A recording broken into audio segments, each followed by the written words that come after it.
और मुफ्ती साहब तो मेरे को और चीज ये पूछना है आपसे कि अगर हमारे जो दलित समाज है उसका जो कल्याण हो, मतलब कि किसी को हमको नहीं मानना है, ठीक है, तो वो कैसे हो सकता है, वो भी मेरे को आपसे जानना है थोड़ा। देखें, समाज का जो कल्याण और उसकी जो तरक्की है ना, वो तो समाज के जो लीडर्स हैं वही बताएंगे। चूंकि जो प्रॉब्लम है वो आप लोग, आपकी प्रॉब्लम आप लोग ज्यादा जानते हैं। अब उस प्रॉब्लम का सोल्यूशन भी आपको इंटरनली तलाश करना होगा। आप अगर बाहर से प्रॉब्लम का सोल्यूशन तलाश करेंगे तो आपको शायद सोल्यूशन सही नहीं मिलेगा। लेकिन हमें जो है ना, एक शिकायत रही है, और वो शिकायत दलितों से एक जमाने तक रही है, और इसके अलावा जो दूसरे ओबीसीज वगैरह और भी जो ट्राइबल हैं उनसे, वो ये कि इंडिया में जब भी फसादात हुए, इस्तेमाल किसको किया गया? मुझे आप बताइए। मुसलमानों के खिलाफ, दलितों को ही करा गया है हर बार। दलितों को ही करा गया। और आज भी अगर कहीं फसाद हो जाता है, चूंकि वो तो पॉलिटिकल पार्टी के ऊपर होता है ना, उसकी मर्जी है तो फसाद होगा, नहीं है तो नहीं होगा।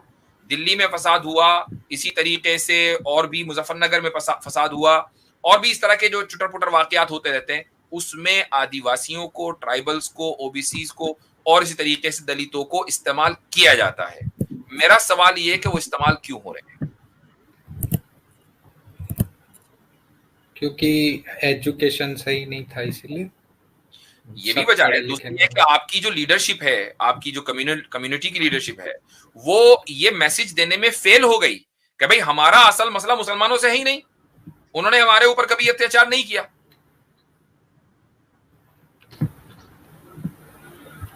बाबा साहब की आप बोल, हम कंफ्यूजन के मोड में इसीलिए है कि बाबा साहब ने एक पुस्तक लिखी थी, उसमें पाकिस्तान, मैं भूल गया उस पुस्तक का नाम, उसमें पार्टीशन ऑफ पाकिस्तान इंडिया, उसमें बाबा साहब ने इस्लाम को भी बोला है कि अच्छा नहीं है वगैरह, तो ठीक है, इसीलिए ज्यादा कंफ्यूजन होता बाबा है। साहब ने तो बहुत सारे, मैं कहता हूँ क्रिश्चियनिटी को तो अच्छा नहीं बोला होगा, क्रिश्चियनिटी को भी बुरा ही बोला था, तभी हिंदू तो को भी अच्छा नहीं बोला है, हाँ, नहीं बोला ना। सिर्फ अब आप बुद्धिज्म देखें को कि अच्छा बाबा बोला साहब का है। जो कॉन्स्टिट्यूशन है, क्या आपको पता है कि उसकी बेस क्या है?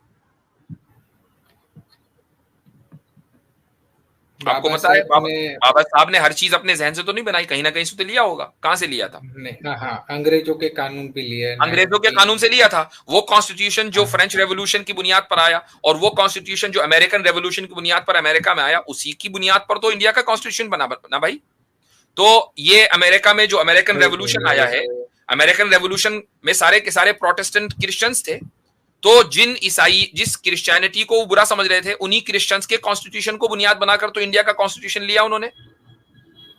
हाँ, सभी जगह का ले लिया। तो इसका मतलब ये है बाबा साहब गलत नहीं थे। इसका मतलब ये हुआ कि बाबा साहब की अपनी जो एनालिसिस है उसकी बुनियाद पर क्रिश्चियनिटी भी गलत थी, अपनी एनालिसिस की बुनियाद पर इस्लाम भी गलत था, उनकी एनालिसिस। लेकिन ये जरूरी नहीं है कि उनकी सारी एनालिसिस सही हो, चूंकि वो इंसान थे, वो परमात्मा नहीं थे। यानी ये भी तो हो सकता है ना कि उनको गलत बताया गया हो, उन तक बात सही ना पहुंची हो। क्या ये पॉसिबिलिटी नहीं है? नहीं, बाबा साहब ऐसा गलत नहीं लिख सकता। नहीं, मैं नहीं कह रहा हूं कि गलत नहीं लिख सकता, मैं कह रहा हूं कि उनको कोई गलत बताए या उनको उन तक गलत मालूमात पहुंचे, क्या ये पॉसिबल नहीं है? क्या बाबा साहब अरबी जानते थे, उर्दू जानते थे? चूंकि इस्लाम की जो एक्चुअल जो लिटरेचर है वो तो अरबी, उर्दू, फारसी में है। बाबा साहब इन तीनों जुबानों को नहीं जानते थे। ट्रांसलेशन पढ़ तो अच्छा, ट्रांसलेशन किसके थे? ट्रांसलेशन सारे जो है अंग्रेजों के किए हुए थे, और अंग्रेजों का उस जमाने में सबसे ज्यादा मसला मुसलमान थे, हिंदू नहीं थे, दलित नहीं थे। अंग्रेजों को सबसे ज्यादा खतरा मुसलमान से था। तो जितना ज्यादा अंग्रेज मुसलमान को बदनाम कर सकता था उसने किया। बाबा साहब तो वही किताबें पढ़कर इस्लाम को समझना चाह रहे थे ना। नहीं, मैं इनसे ये जानना चाह रहा हूँ, नो रिलीजन, आप ये कहना चाह रहे हो, आप ये क्लेम कर रहे हो कि जो बाबा साहब थे, अम्बेडकर साहब, वो इनफॉलेबल थे, वो गलत नहीं कर सकते, गलती नहीं होती थी उनसे, इंसान नहीं थे वो? अभी तक आप कोई गलती बता सकते हो तो नहीं, अच्छा मेरी बात नहीं, अभी तक नहीं, वो बता दिया हमने। हम जो इस्लाम के ऊपर जो उन्होंने टिप्पणी की हुई है, हम उसका उल्लंघन करते, हम कहते हैं ये गलत है, वो ठीक नहीं है। जो टिप्पणी इस्लाम के ऊपर किया हम उसको गलत कहते हैं। उसके अलावा भी कई गलतियां हुई होंगी, इसीलिए अगर कॉन्स्टिट्यूशन में जो उन्होंने तैयार किया गलती, तो अमेंडमेंट्स की जरूरत क्यों पड़ती है? अमेंडमेंट्स की जरूरत ही उस चीज के अंदर पड़ती है जब ये माना जाए कि वो फिट इन नहीं है। अप टू डेट या कॉन्टेम्परेरी सर्वाइव नहीं कर सकता। दूसरी चीज ये खुद है, आपने बोला जी, आप जी कंप्लीट कर ले। नहीं इट्स ओके। खुद इन्होंने बोला कि बाबा साहब वो मतलब कि धर्म को मानते थे, बुद्धिज्म को, और हम नहीं मानते, तो इसका मतलब वो वहां पर फैलिबल हुए, वहां पर ये हुए। बाबा साहब से गलती हो गई बुद्धिज्म को समझने में। बिल्कुल। और दूसरी बात यह है कि अगर गलती नहीं करते थे तो जितनी देर तक वो निचली जाति के अंदर रहे हैं, कूड़ते रहे हैं, उस वक्त तक तो वो अपने आप को भी गलत मानते हैं ना, सनातनी रहे हैं, तभी तो छोड़कर बुद्ध हुए। अगर सनातन धर्म के अंदर ही रिफॉर्म्स करनी होती और वो उसको मानते होते ठीक है या मैं ठीक हूँ, तो वहां पढ़कर बेहतर बनकर खुद को ब्राह्मण क्लेम करते।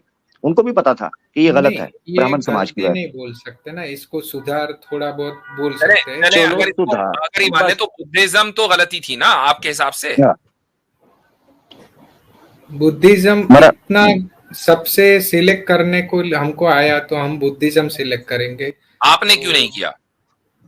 अभी हमने बहुत सारे चैनलों का नाम तो नहीं लेना चाहूंगा, वो चैनल देखते हैं जैसे सनातन समीक्षा वगैरह। अच्छा, मैं हजरत ये थोड़ा सा स्लो भी चल रहे हैं और थोड़ा ये मुद्दे की तरफ नहीं आ रहे। सवाल ये पूछा था कि उन्होंने, आपने खुद बोला जैसे शदाब भाई ने कहा, आप उस चीज को रखें कि उन्होंने क्यों एक्सेप्ट किया फिर उसे, बस इतनी सी बात है। इसका मतलब है आप उनको इस मामले के अंदर गलत समझते हैं या आप कहते हैं उनकी अपनी चॉइस थी? हाँ, बाबा साहब जो भी करते थे अच्छे से सोच समझ के करते थे। चलो ठीक है। कोई बाद में उसको गलत लगता था तो वो ठीक है। नो रिलीजन का इस पॉइंट को आप ध्यान दीजिएगा कि आपने बोला कि वो इनफेलिबल है, लेकिन फिर आपने खुद अपने आप उनको फेलिबल माना, और फिर उसको देखिए, आप खुद भी स्टडी कीजिए और उसके बाद देखिए। अच्छा, और एक बात ये चले गए, एक बात ये नो रिलीजन साहब के, आप फिर नो रिलीजन ना कहें। अगर आप बाबा साहब को इनफेलिबल मान रहे हैं ना, तो फिर आप बहुत मजबूत रिलीजियस पर्सनैलिटी हैं कि आप एक गॉड या एक गॉडली और हेवनली पर्सनैलिटी में बिलीव करते हैं, जिनको आप बाबा साहब कहते हैं।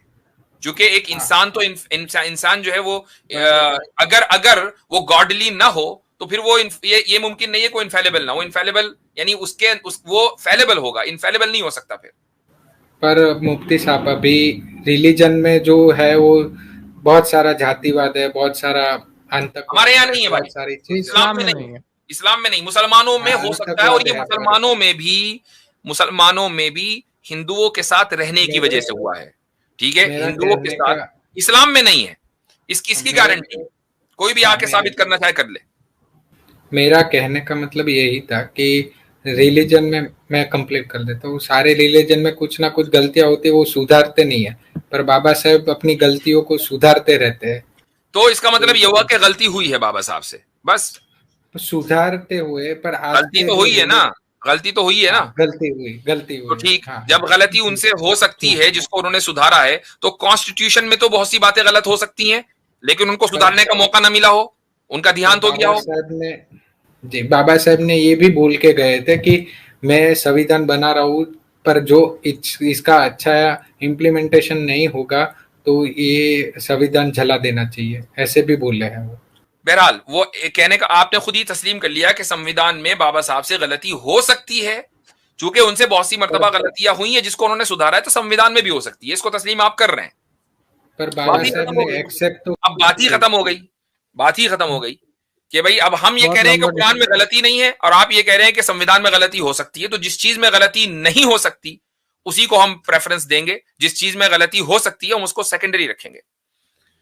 जी तो और फिर इनका क्लियर भी नहीं हो रहा था कि पता नहीं किस तरफ जा रहे, कभी बाबा साहब को हाँ ये कर रहे, कभी बाबा साहब की गलती मान रहे, कभी बोल रहे कि वो धर्म को नहीं फॉलो करते। चलिए अल्लाह ताला इनको सही रास्ता दिखाए। जी हाँ।